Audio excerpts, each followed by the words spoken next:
오늘 여러분 주보에다가 기도 제목 몇 가지를 이렇게 써서 드렸는데 성경책에 꽂아 놓으시고 이렇게 시간 나는 대로 이렇게 교회를 위해서 기도해 주시기를 부탁을 드립니다.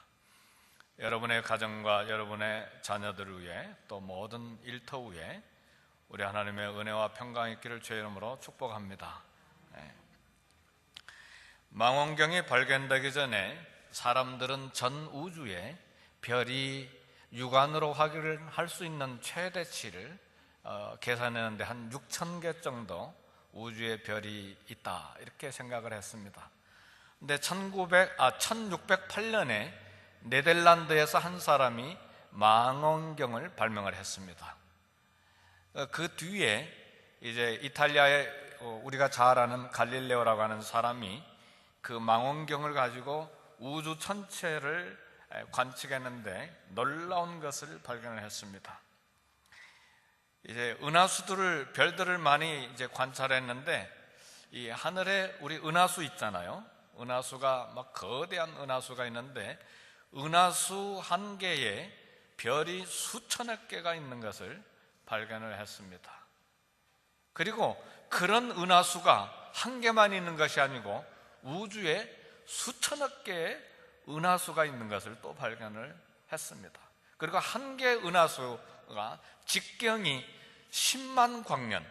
여러분, 광년은 빛이 1년 동안 가는 속도입니다. 태양에서 지구까지 빛이 오는 걸리는 시간이 8분밖에 안 걸립니다. 8분.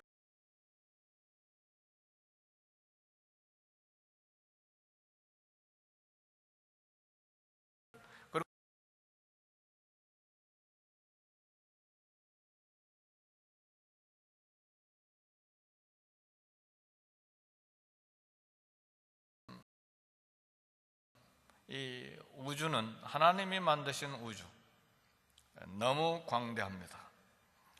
우리 하나님은 이 우주를 창조하신 분이시고, 그리고 더 놀라운 것은 우주보다 크신 하나님입니다. 믿습니까? 아멘.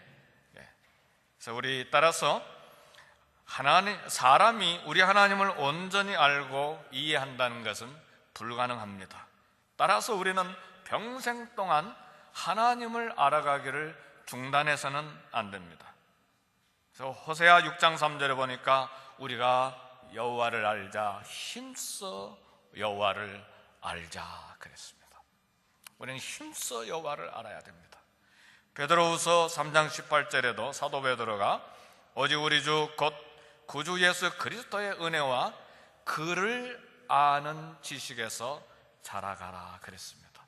예수님을 알아가는, 하나님을 알아가는 지식에서 계속해서 자라가야 된다고 사도 베드로가 이야기했습니다.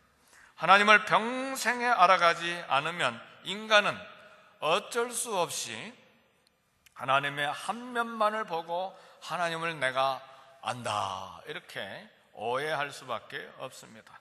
어떤 사람은 하나님은 병을 치료해 주시는 분으로만 그렇게 믿는 사람들이 있어요. 그러면 병이 나음과 동시에 하나님을 믿는 믿음이 떨어집니다. 왜요? 병 낫는 목적이 성취됐기 때문에 더 이상 하나님을 믿을 필요가 없잖아요. 또 어떤 사람은 하나님이 사업에 참 복을 주셔서 사업을 잘 되게 해주신 분으로만 믿습니다. 그래서 사업이 잘 되면 복 받았다 그러고 사업이 잘 안 되면 복 받지 못했다 그렇게 오해를 합니다. 왜요?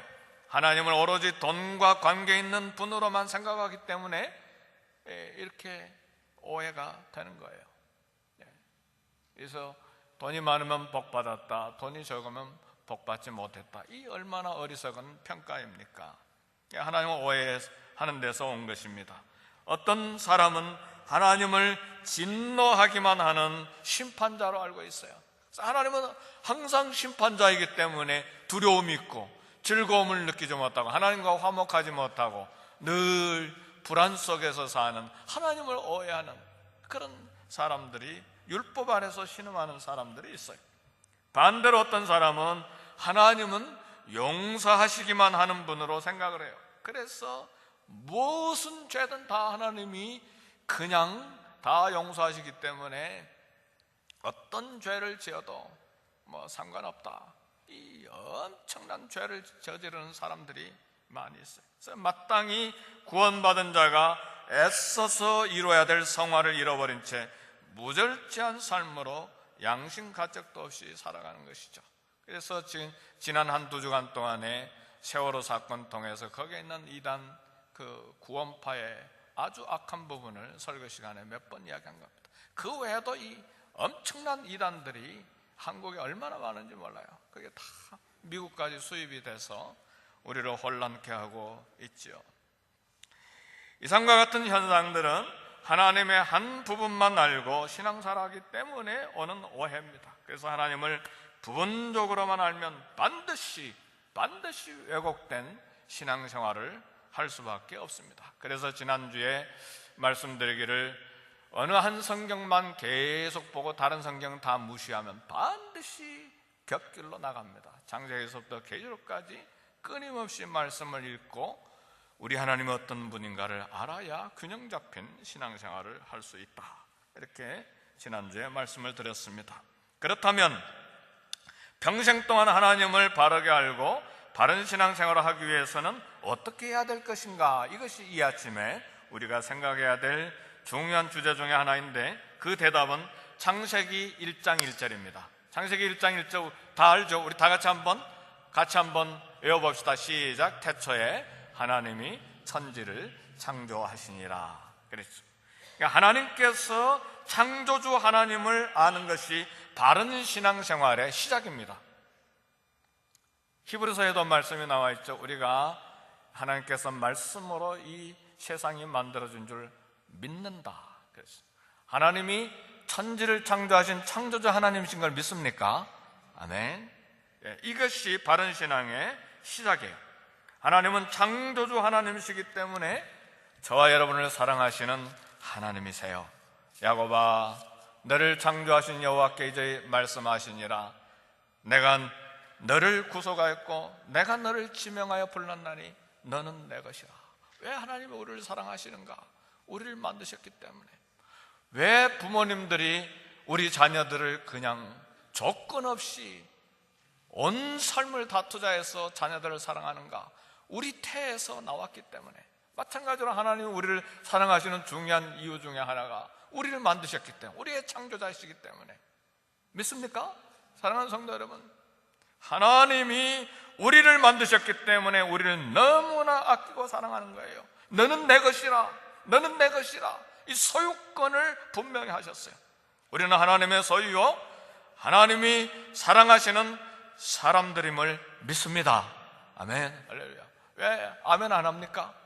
하나님이 우리를 사랑하시고 우리의 하나님이 끔찍하게 아끼시고 사랑하시는 대상임을 믿습니다.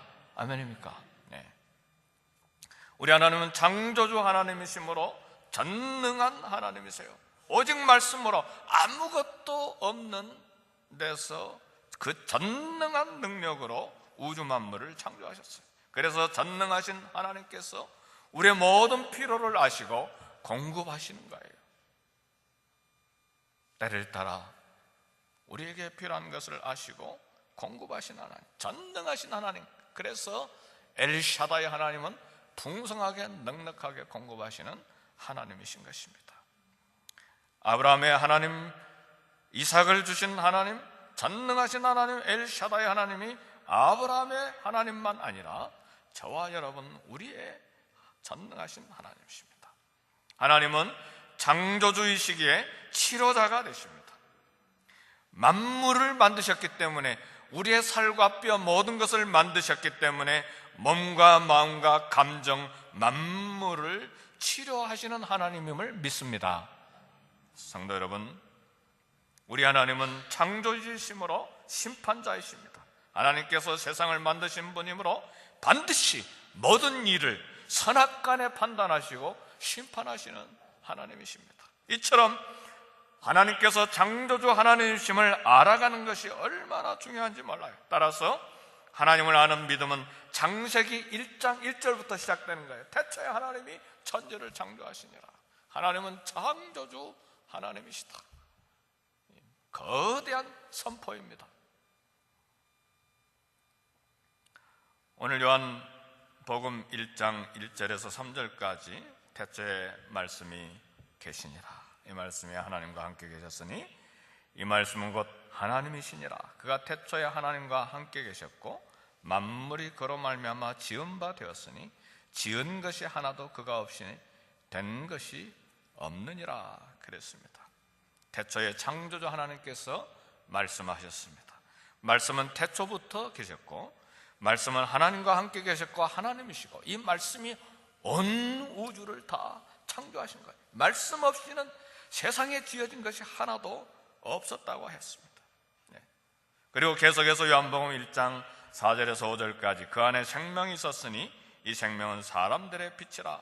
빛이 어둠에 비치되 어둠이 깨닫지 못하더라. 하나님의 말씀은 생명의 말씀이요 빛의 말씀입니다. 이 말씀이 어둠 속에 있는 인간에게 비추어 주셨어요. 그러나 죄로 어두워진 우리 인간이 에덴 동산에서 쫓겨난 이후에 우리 인간은 죄로 어두워졌기 때문에 말씀의 빛이 비쳤는데도 깨닫지도 못하고 믿지도 못하고 하나님의 말씀을 거부했어요. 이게 요한복음 1장에 나오는 말씀입니다. 인간은 창조주 하나님의 말씀을 믿으려고 하지 않았어요. 생명의 말씀, 빛의 말씀 거부하는 사람이 누구인가? 성도 여러분, 말씀을 따라 살지 못하면 내가 바로 그런 어리석은 사람인 것을 알아야 합니다. 말씀을 거부하며 살면 창조주 하나님을 거부하는 거예요. 말씀을 거부하며 살면 내가 만들어진 피조물인 것을 망각하는 것입니다. 따라서 성도는 하나님 말씀을 들으며 그 말씀을 따라 살며 그 말씀 앞에서 살아야 합니다. 내 경험 앞에서 사는 것도 아니고 내 철학 앞에서 살고 세상의 어떤 사상 앞에서 사는 것이 아니라 하나님 말씀 앞에서 살아야 합니다. 오늘은 우리를 낳아주신 부모님을 생각하는 어버이 주일입니다. 새벽부터 카카오톡이 왔는데 저 중국에서 아는 목사님한테 목사님, 그분도 연세가 저보다 많이 드신 분인데 오늘 어버이 주일이라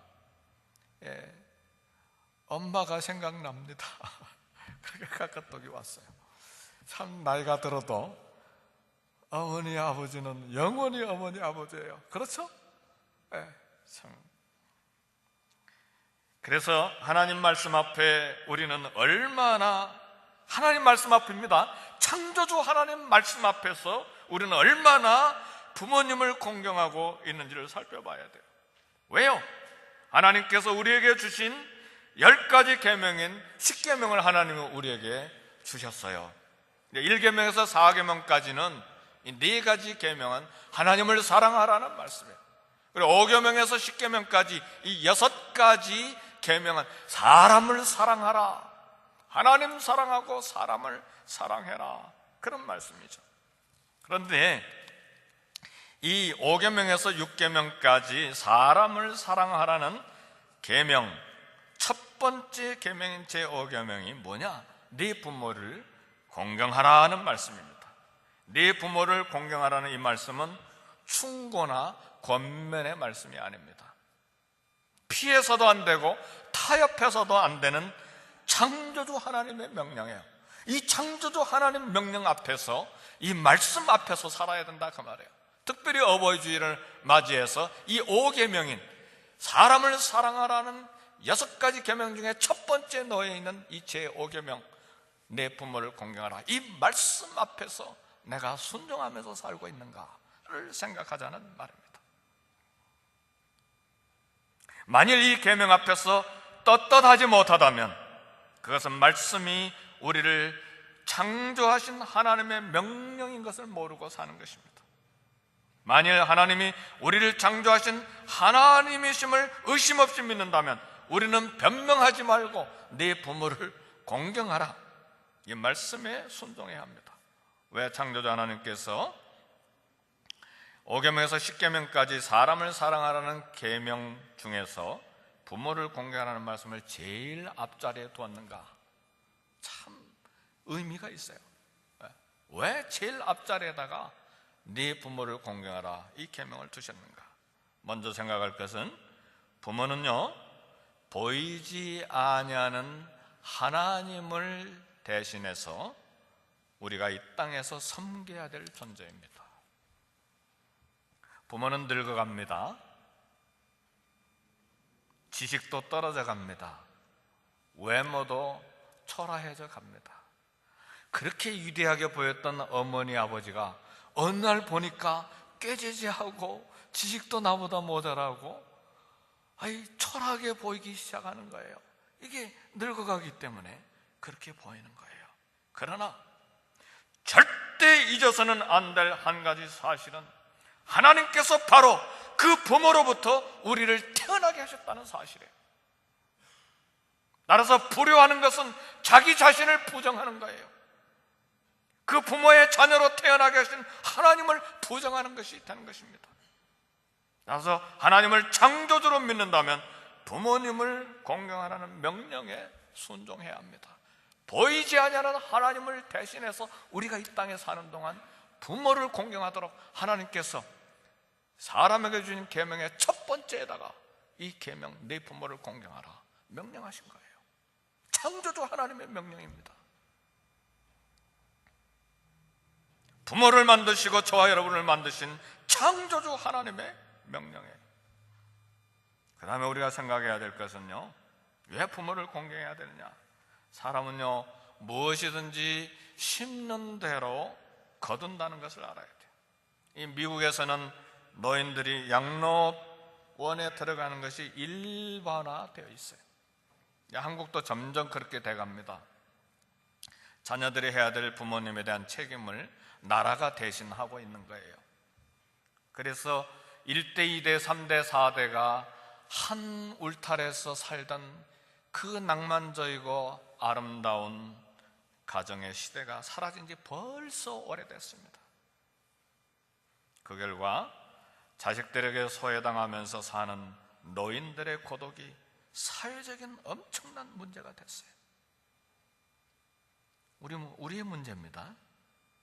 우리 권사님도 지금 양로병원에 한 분이 가 계세요. 저는 양로병원에 갈 때마다 많은 걸 생각합니다. 양로병원에 가셨다가 소천하신 우리 권사님들이 여러 분 계셨어요.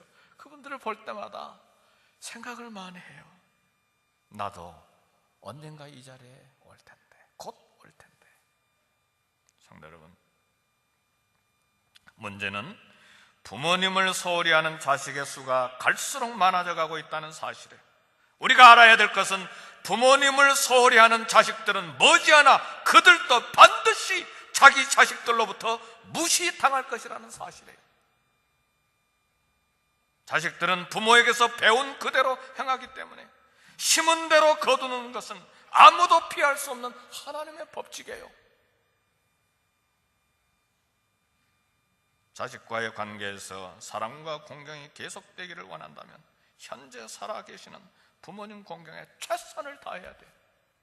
최선을 다해. 아무리 못 먹고 있어도 수입의 일부를 떼서 드려야 돼요. 저는 그것을 못했어요. 뒤늦게 깨닫고 조그만 부분이지만 선교지에서부터 저희 부모님은 다 돌아가셨기 때문에 우리 장모님 살아계시니까 드려야 되겠다. 선교지에서부터 그걸 수년간 해오고 있어요. 부족하지만, 작지만 우리 부모에게 못한 거 내 장인어른과 장모님에게 해야 되겠다.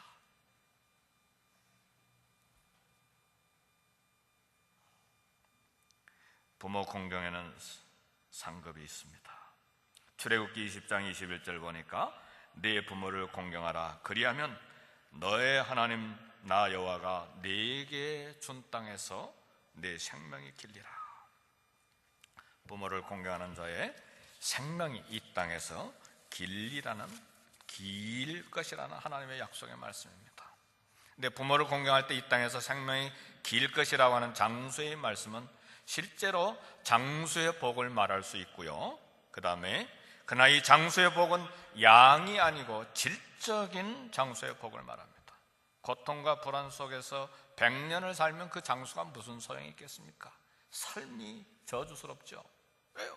불안과 고통에서 막 장수해버리니까 그 삶이 결코 행복이 아니죠. 그러나 짧은 삶을 살아도 사랑이 가득한 삶으로 사랑과 공경과 효도와 이런 것이 온 가족에 가득한 삶으로 채워진다면 얼마나 가치 있고 복된 삶입니까? 부모를 건강할 때 이런 복이 있을 것을 믿습니다. 아멘. 부모 공경으로 하나님께서 주시는 복 풍성하게 받게 될 것을 믿습니다. 창조주 하나님께서 우리에게 주신 사람을 사랑하라 5계명에서 10계명까지 6가지 계명의 구체적인 계명이 고린도전서 13장에 있는데 거기 내용 중에 한 말씀이 이겁니다. 내가 사람의 방언과 천사의 말을 할지라도 사랑이 없으면 소리나는 구리와 울리는 꽹과리가 되고 내가 예언하는 능이 있어 모든 비밀과 모든 지식을 알고 또 산을 옮길 만한 모든 믿음이 있을지라도 사랑이 없으면 내가 아무것도 아니요. 그러니까 사람을 사랑하지 아니하면, 다시 말하면 사람을 사랑하지 아니하고 부모를 공경하지 아니하고 부모를 사랑하지 아니하면 어떤 방언도 어떤 예언도 어떤 믿음도 아무것도 아니라는 말이에요. 주여 주여 하면서 선지자 노릇하고 선지자 노릇했다는 말은 막 예언의 은사를 했다는 이야기죠. 큰 권능을 행하고 이건 기적을 행했다는 말이죠. 귀신을 쫓아내고 이건 이 신령 은사를 가지고 은사를 행했다는 말이죠. 근데 우리 주님이 말씀하시기를 내가 도무지 너희를 알지 못하겠다. 이 불법을 행하는 자들아 내게서 떠나가라. 이건 은사 부분이에요. 구원받은 것이 아니고 은사 부분이 나타나는 거예요. 불법을 행한다. 사랑하지 아니하고 말씀을 순종하지 아니했다는 말이에요. 그러니까 내가 너희를 모른다. 예언했어. 귀신 쫓아냈어. 큰 권능을 했어. 내가 너희를 알지 못한다. 예수님이 알지 못한다는데 어떻게 할까요? 아무리 은사가 많아도 무슨 소용이 있어요. 이처럼 사랑은, 말씀 순종은 이 구원과 관계가 있어요. 엄청나게 관계가 있어요. 요한일서 4장 20절에 누구든지 하나님을 사랑하노라 하고 그 형제를 미워하면 이는 거짓말하는 자니 보는 바 그 형제를 사랑치 아니하는 자가 보지 못하는 바 하나님을 사랑할 수가 없느니라. 우리 장로교 교리 중에 참 우리 생각 깊이 해야 될 것은 내가 예수만 믿기만 하면 구원받았으니까 끝. 구원받은 것을 행함으로 증명해야 합니다. 점점 주님을 닮아가고 있는가? 점점 사람을 사랑해가고 있는가? 구원받은 열매가 내 삶 속에서 사랑과 희락과 화평과 온유함과 자비와 양성과 충성 이런 모든 성령의 열매들이 나타나고 있는지 살펴야 돼요. 그것이 안 나타나면 확인해야 합니다. 사랑하는 성도 여러분, 자신의 생명이 있게 한 부모를 사랑하지는 못한 자가 어떻게 눈에 보이지 아니하는 하나님 아버지를 사랑한다고 말할 수 있겠어요? 사도 요한이 요한일서 4장 11절에서 사랑하는 자들아 하나님이 이같이 우리를 사랑하셨은즉 우리도 서로 사랑하는 것이 마땅하도다. 하나님께서 창조주 하나님이신 것을 믿습니까? 그렇다면 창조주 하나님의 명령이신 부모 공경하기를, 성도 여러분, 창조주 하나님께서 명령하신 부모를 공경하라는 이 말씀을 오늘부터 바로 시작해야 합니다. 창조주 하나님의 명령이기 때문에 말씀 앞에서 오늘부터 바로 시작해야 돼요. 결단해야 돼요.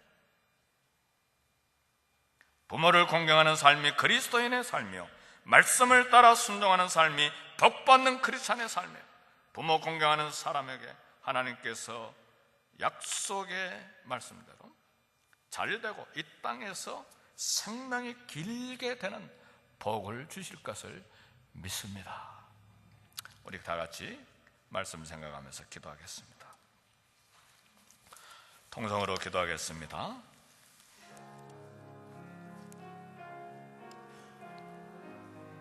하나님 아버지,